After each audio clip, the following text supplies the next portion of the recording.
Welcome to another edition of the Buffalo of Expected Buffalo post game show. No, we are not the Buffalo Sabres post game show, but we are going to talk about the Buffalo Sabres and picking up a 2-1 win over the New Jersey Devils.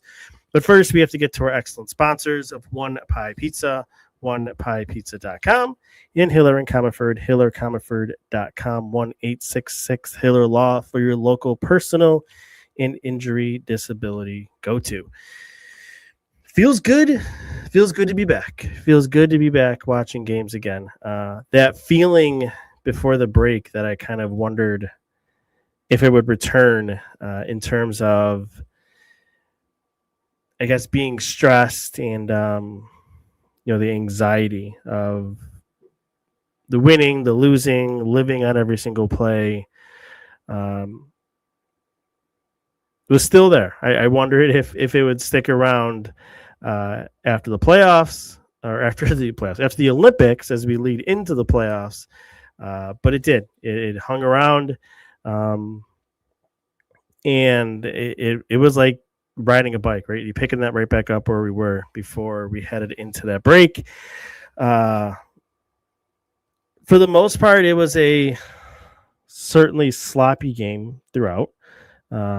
Not the most clean of affairs, but that's, I guess, what you expect, right? When you get back into it after 20 or so days off, some of the guys getting back from Olympic breaks, I don't think you expected a up and down, fast paced game. There was some sloppiness. There was some skating in mud. And I think that's the importance of kind of just grinding this one out. It didn't look great to start. Maybe the first half of the game wasn't pretty, but they definitely got their legs going as the game went on. And I think they were the better team the second half of that game. And really pulled away from New Jersey. And you can kind of see some of the deficiencies on the Devils. They're, definitely a hard time scoring. I think they had a hard time generating quality chances, to be honest. I think they ended the night under at 5-on-5, under a 2 in expected goals, so that's not great for them. I mean, they're missing a few guys, but still, overall, you can see some of the deficiencies with that team, really come to the forefront there. And I think that led to the third period the way it went. I felt like the Devils kind of went away as the Sabres started to pull away and skate them out of the building, if you will. I think for a lot of that third period until the final minutes got a little bit hairy there, but pulling it out and getting those 2 points is important. You didn't want to let that one slip away from you and potentially walk out of there with one when you were the better team for most of that night throughout. So credit to them for doing so. Credit to them to going on the road, picking up those points, and really kind of, I think not only for them, but for the fan base too, reestablishing that we're okay here. We're all right. You move up to third in the division based on your tiebreaker of regulation wins. So the Red Wings, Sabres, and Canadians are all tied at 72 points. The Canadians have played one less game. So, if you want to go by points percentage, that leaves them in the number 2 spot. And then the regulation wins favors the Sabres between the Sabres and the Red Wings. So that would drop Detroit down into the wild card 1 spot and the Sabres into 3 in the division. Yeah, I was going to go deeper on that, but I was going to go to the next few games, but I don't think we need to that yet. But we'll talk about the Florida trip in a little bit. Let's keep the focus on this game. Like I said, shut down third. I think maybe that is one of the things I was looking for going into that third period. The last few games before the Olympic break, if you recall, they kind of had some troubles going into the third period with a lead. They gave up a couple leads, or it was not as clean as it's been in the past. This kind of went back to, that clean third period with a lead. Really never, besides one shift from the Hughes line, maybe in the middle of the period, I never felt the Sabres were in danger until after they went up 2 goals. And like I said, they pulled the goalie, then it got a little bit sketchy. But before that, I thought they were in a good spot. They were in control that third period. Expected goals on natural stat trick at 5-on-5 in the third was 1.22 to 0.31 in the Sabres' favor. Shot attempts were 24-11 at 5-on-5. So really solid third period, holding a 1-goal lead. building on your 1-goal lead, making it a 2-goal lead, which ultimately is the reason why they win this one 2-1 by doing so.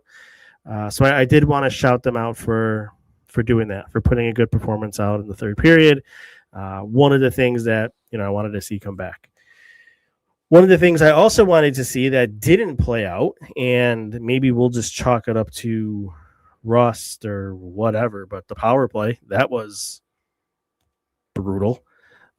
Somehow it feels like it got worse than before the break. What was it, 2 or 3 shorthanded breakaways against? I mean, that's pretty unacceptable. Thankfully, on both those breakaways, the Devils decided they were going to miss the net, which pretty impressive to do on 2 of them, let alone 1. So it got bailed out there, and it was just sloppy. It looked like a lot of the same. I think that their goal to be different was to maybe put Tage in different spots, similar to where we saw him for Team USA in the Olympics. But it just they never got set. They never got set. Chasing, it's the same things. It's becoming a pattern when you watch the teams they play against. There's just zero respect. They are chasing the puck carrier, forcing them to move the puck because there's seemingly no plan in behind it to defeat it. So they'll just chase the puck around and go full bore at the puck carrier with no fears that they're going to get beaten behind because they can't put 2 passes together, or they don't have a play drawn up to beat it. So until that happens, you're just going to see that same sort of thing we've seen from team over team and team and team again. Before the Olympic break in New Jersey, picked it right back up again, just super aggressive on the penalty kill, attacking the puck carrier, and that's the result you're going to see. So hopefully we get some improvements here. They had 2.5 weeks to figure it out, and game 1 didn't go as well. So we'll see how it looks moving forward on that one. But that was not something you want to see coming out of the break. Back to the good news side, what you did want to see is Luukkonen looking pretty good. So he returned from his knee injury. I was curious the rotation, that's what they were going to go with here in this road trip. So it seems like Luukkonen will get 2 of these games, and Alex Lyon will get 1 based on the back-to-back on Friday and Saturday. I'm sure the people came down on both sides of Luukkonen and Lyon starting tonight, and this kind of goes back to a question I asked on the podcast maybe 1 or 2 ago. If everything's going well, and let's say everything is equal, who was your game 1 starter? And I think tonight kind of answered it. And it was the point of they always go back to Luukkonen when they can. I think they really want him, to start to solidify himself as their guy, that he's under contract for a few more years. So I think they're going to keep going back to that well when they can. And he rewarded them tonight. He played well. He made the saves when he had to. Kept his team in it maybe in the beginning and allowed them to go ahead and win this game. And full credit to him for getting right back in there and kind of picking up where he was the last couple of weeks leading into the Olympic break before we got hurt. So that's encouraging. It's encouraging. I would assume that Alex Lyon is going to play in Florida, and then Luukkonen will get back in against Tampa. So if you can get that goaltending to keep rolling in the right direction for you, that's definitely a good thing here. With now we have 24 games remaining as we head down the stretch. Other good thing to call out, Peyton Krebs, on that first line, it's not always the greatest, but it seems to usually work out most nights with Krebs in that first line with Thompson and Tuck. And tonight was another example. I think Krebs is one of their better players throughout. He had the jump, he had the legs going, made a great pass to Tage on the first goal, had a great, play on the second goal, not only the finish under the bar in tight, but, recovering that puck from Tage when it was, a sauce that was not clean on the ice to calm that down and get that shot off. That's a great job. In full marks to him, he has stepped up numerous times this season when there have been injuries to play on that top line role, and just hasn't been out of place for the most part. Now there's some games here or there where it doesn't look great, and and you're going to have that. He's not naturally not a first line player. But at the end of the day, he's one of those guys you need in your lineup. He's going to give it all every night. He's pretty good at both ends of the ice. He's a grim reaper of the net empty. He's a finisher there. So yeah, I mean, if he's not going to play on your first line, I mean, you would think when Benson gets back, and we'll see what moves they make before the deadline. He's not going to be there consistently. I would not think. We'll see. I think maybe something that I can get into in a longer podcast is an interesting topic I was thinking about before this started. Is if Krebs does stay there, does that open more flexibility to disperse some other players throughout your lineup? Like one of the things that I think was a talking point, I remember if it was in the Discord or on Twitter, was how good the numbers were for Doan, McLeod, and Tuck. And, how do you get back to that? How do you get back to that line? I mean, conventional wisdom is that would mean you'd have to put Norris and Tage together. That doesn't always work, but maybe you don't. Maybe you can put Krebs up there and I don't know. I mean, it depends if you get a winger to see if that works. And then you can do Oslin and Norris with, I don't know, Zucker maybe. Yeah, I don't know. I think there's a possibility. Like I said, we'll probably see that topic for a longer episode to kind of dive into that, some of the numbers behind it and how we can make that work. But it's something I thought about taking notes before doing this was the flexibility that could give you depending on what you do. So, full credit to Krebs. Good job there. Credit to Tage. It wasn't the best night. There were some moments, and you could see he looked tired at times, but he made 2 plays to win this game for this team. He had the goal to get them on the board, and then the second goal, he picked the pocket of Jack Hughes and got the puck to Peyton Krebs. So, your best forward stepped in for you and was your best forward coming away from a whirlwind of a Olympics that he was on, winning gold, and then everything that came after that. To step back in and kind of be there for his team and to be impactful too.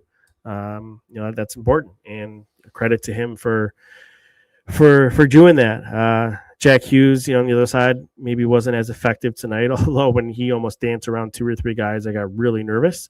Yeah, good for Tage and the performance he put in tonight. Beyond that, I think there were some ups and downs for a lot of guys. I think almost the entire team, the rest of the team, you could say there were some ups and downs. I thought Samuelson looked good tonight. He looked rested.